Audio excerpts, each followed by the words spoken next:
O Senhor colocou uma palavra no meu coração hoje para você. E eu gostaria que você a recebesse em nome do Senhor Jesus e que o Espírito Santo possa mudar a sua vida através dessa palavra. Eu vou colocar o trecho aqui da mensagem, qual é o versículo que nós vamos meditar, que nós vamos apreciar, deixar o Espírito Santo falar algumas verdades ao nosso coração. Mas antes de colocar o trecho bíblico, eu queria que você escrevesse aqui embaixo, aqui nos comentários você escrevesse assim: eu não vou mais me distrair. Escreve aqui: eu não vou mais me distrair. Chega de distração.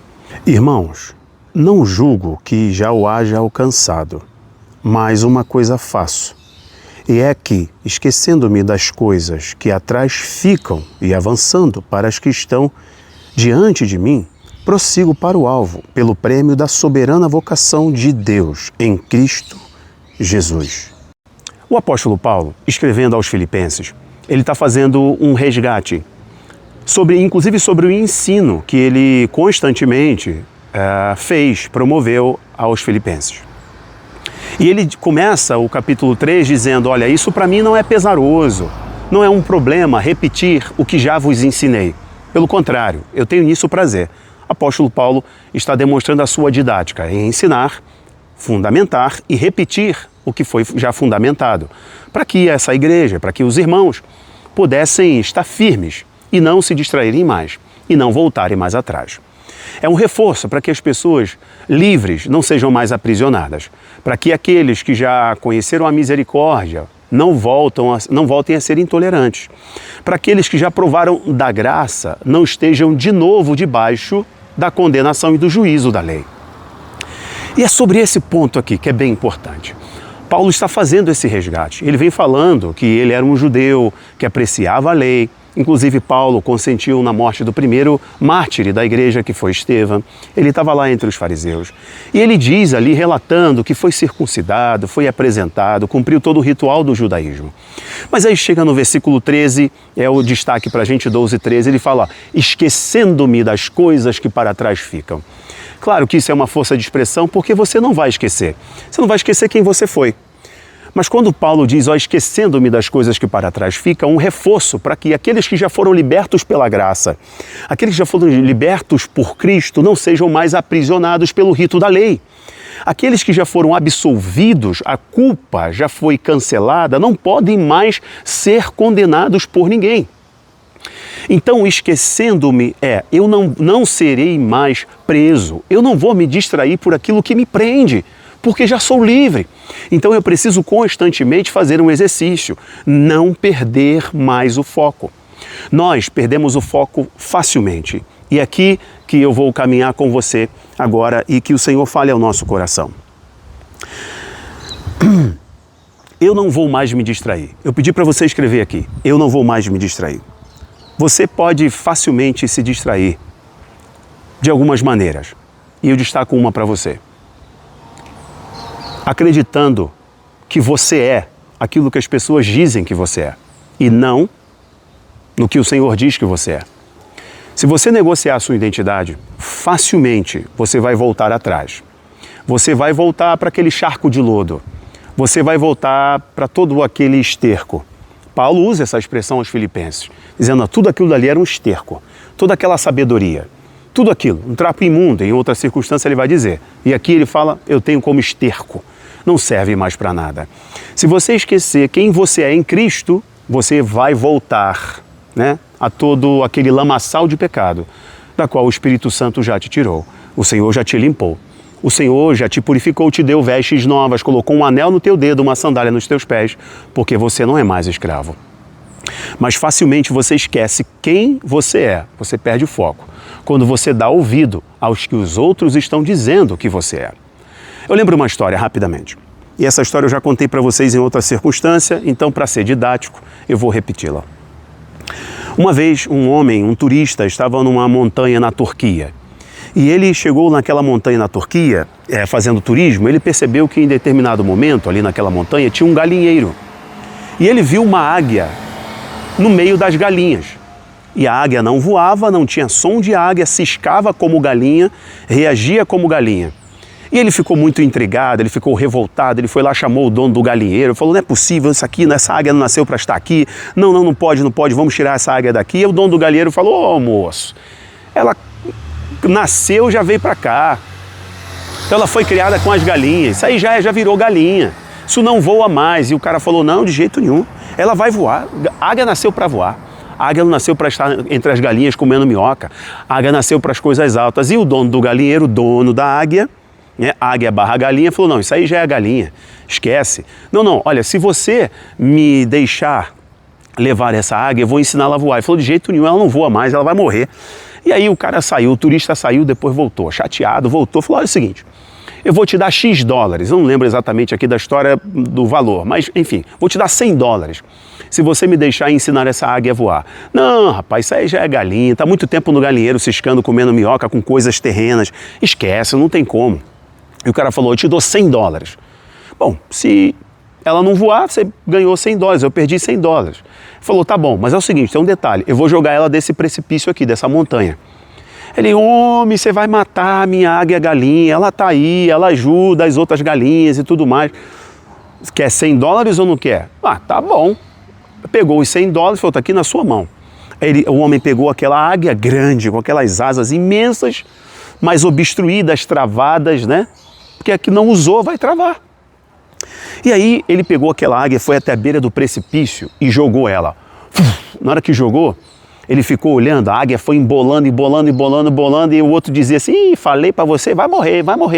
E, quando de repente, próximo de se arrebentar, se estribuchar, se espatifar no chão, a águia, pum, abre as asas e ó, e dá aquele voo rasante, passa por eles num vento e já era, não volta nunca mais. Então o turista olha para o dono do galinheiro e diz, galinha é galinha, águia é águia. Você tentou convencê-la de que ela é o que a natureza dela prova que ela não é. Nós nos distraímos facilmente quando esquecemos quem somos em Deus, quem somos em Cristo e o que Cristo já fez por nós. Então, a primeira coisa de valor para nós não nos distrairmos mais é nós não esquecermos quem somos. Você não é o que as pessoas estão dizendo. E aqui não há nenhuma palavra triunfalista, efêmera, vazia, como essas palavras de reforço positivo como a gente está acostumado hoje na teologia de coach. Não, pelo contrário. Nós nos tornamos filhos de Deus por adoção. Nós nos tornamos, pela fé, filhos de Abraão. Este foi o trabalho de Cristo. Ora, nós que não tínhamos direito à herança e à promessa, nós que estávamos condenados pelo pecado, nós que estávamos sujos pelo pecado, o Senhor Jesus, ao morrer na cruz do Calvário, Ele anulou a nossa dívida, a nossa culpa e a nossa sentença. Portanto, agora, nós que não éramos filhos, nos tornamos filhos de Deus por adoção.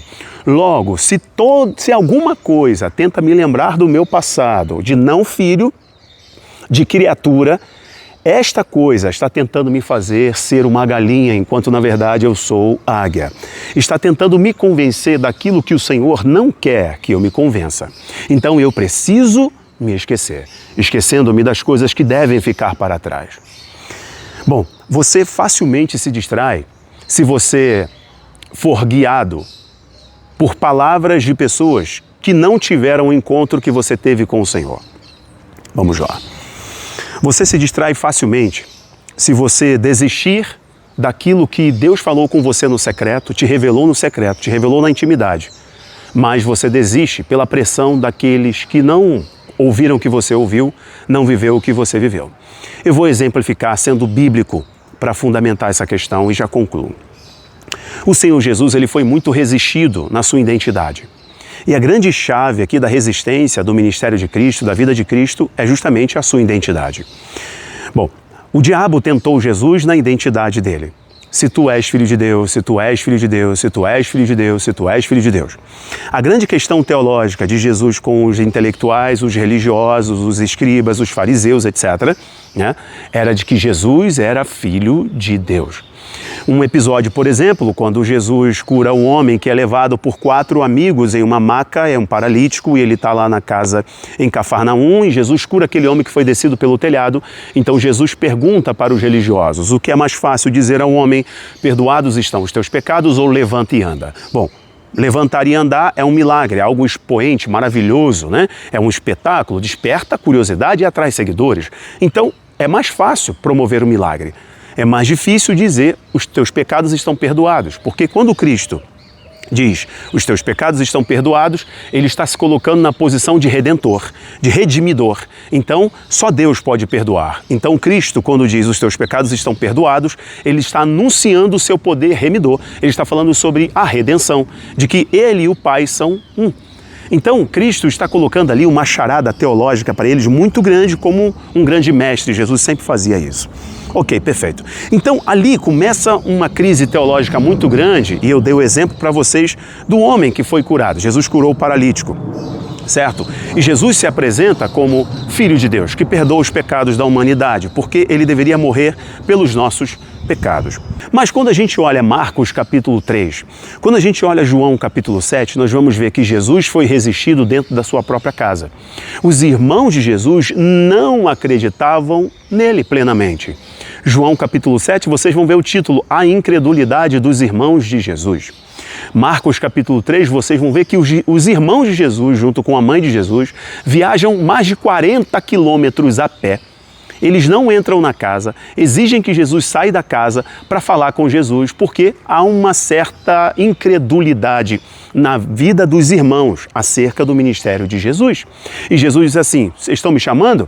Meus irmãos, minha mãe, meus irmãos e minha mãe são todos aqueles que fazem a vontade de meu Pai. O que eu estou querendo te dizer? A resistência na identidade, ou seja, negar quem você é em Deus, é um grande problema. A crise, Davi e seus irmãos, a crise José e seus irmãos, e assim por diante. Jesus também foi resistido pelos seus próprios irmãos. Bom, os irmãos queriam que Jesus se revelasse antes da hora. Havia uma crise ali. Jesus não se distraía por causa da palavra dos irmãos, por causa da incredulidade dos irmãos, ou da incredulidade dos fariseus, por causa da incredulidade dos romanos, por causa da incredulidade até dos seus próprios discípulos em determinado momento. Jesus não se distraiu até o último momento, quando ele estava no Getsemane. A Bíblia diz que um destacamento romano foi para prendê-lo lá no Getsemane, tudo escuro. Um destacamento, vamos entender aí, pode ser a guarda do templo, estamos falando de 1 dezena ou 2 dezenas de soldados do templo, ou um destacamento romano, uma coorte, um destacamento romano que tem algumas centenas de soldados, de 200 a 400 soldados. Agora vejam, se admitirmos que foi a guarda do templo somente, até porque o auxiliar do sacerdote teve a orelha cortada, somente este, não tinham ali romanos, soldados romanos, um número considerável, claro que tinha soldados, mas não era um número tão considerável. Ou, considerando que de fato era um destacamento romano com 200 a 400 soldados. Um número tão grande de pessoas para prender um homem que dizia dar a outra face para quem bater em um lado. Um homem que dizia para amar aquele que o persegue, orar pelos seus inimigos. Você deve orar por aquele que te persegue, amar o seu inimigo. Isso é incompatível, porque Jesus estava chegando no ápice de seu ministério e de seu chamado. E todas as vezes que a gente chega no ápice de um chamado, de uma vocação, de um propósito que está diante de nós, vem a distração. E Jesus não se distrai com aqueles que negam a sua identidade. Jesus não se distrai com as coisas que devem ficar para trás. Jesus não se distrai com a resistência dos próprios irmãos na sua própria casa. O segredo para não nos distrairmos mais e olharmos somente para a soberana vocação que está em Cristo Jesus é: não escute mais aqueles que negam o que o Senhor já fez com você. Não volte mais atrás. Não seja mais aprisionado, porque Cristo já te fez livre. E quando você estiver muito próximo de viver algo extraordinário em Deus, vai vir uma resistência para fazer você se aprisionar, se prender, negar quem você é, esquecer que você é filho. Quando essa provação vier, faça como o Senhor Jesus. Não fira ninguém, não arranque a orelha de ninguém. Continue fazendo o que você sempre fez, colando orelhas. Como Jesus disse, quando João mandou seus discípulos, João Batista mandou seus discípulos, quando João tinha dúvida, estava na prisão, pergunte se ele é aquele que nós esperamos ou devemos esperar mais um pouco. Jesus responde: os cegos veem, os coxos andam e o reino de Deus está sendo anunciado. Para você não se distrair mais, continue colando orelhas, continue sabendo quem você é, continue ouvindo do Pai quem você é. O céu se abre e diz: Tu és meu filho. Não dê ouvido para aqueles que não viram o que você viu na intimidade com Deus. Para aqueles que sequer encostaram a cabeça no peito de Jesus como João encostou. Você é filho e você jamais deve ser aprisionado por aquilo que você já deixou para trás. Nunca mais se distraia. Olhe para Cristo, olhe para Ele. Ah lá, sua identidade está nele e você é filho. Que Deus te abençoe. Escreve aqui: nunca mais eu vou me distrair. Um abraço. Tchau, tchau.